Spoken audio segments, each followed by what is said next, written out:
حسن کی بھی کیا بات ہے، امام علی مقام کی کیا بات، پر امام حسین سب کے لاڈلے تھے، لیکن جب امتحان دینے کی باری کربلا میں آئی تو اکیلے کھڑے تھے، نہ پشت پر نانا، نہ ہاتھ میں شیر خدا کی انگلی، نہ پلٹ کے جا کے ماں کے پلو میں چھپنے کا موقع، نہ حسن موجود ہے کہ بڑے بھائی سے مشورہ لے لیا جائے، کوئی نہیں۔ یہ کون ہے اٹا ہوا غبار میں اٹا ہوا؟ یہ نبی کا نور عین ہے، یہ بالیقین حسین ہے، اکیلے، اور باقی جتنے تھے وہ سارے چھوٹے تھے۔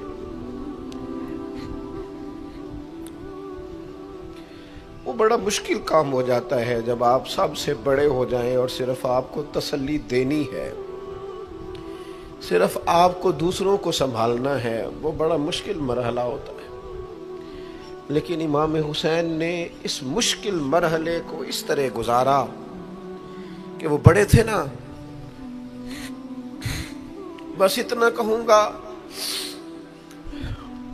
کہ حسین وہاں پر شکر کرتے تھے جہاں پر صبر مشکل تھا، وہاں پر شکر کرتے تھے جہاں پر صبر مشکل تھا، جہاں صبر مشکل سے ہوتا ہے وہ وہاں گردن جھکا کے کہتے تھے آمنا وصدقنا، ٹھیک ہے، دکھ قبول محمد بخشا، بس راضی رہن پیارے۔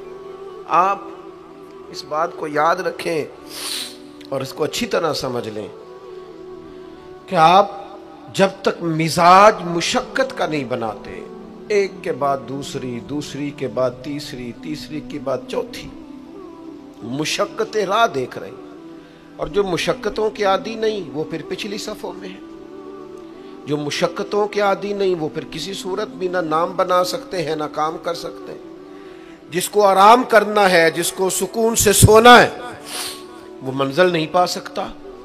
آپ کو آگے بڑھنا ہے، آپ کو جد و جہد کرنی ہے، آپ کو کوشش کرنی ہے، آپ کو باہمت رہنا ہے۔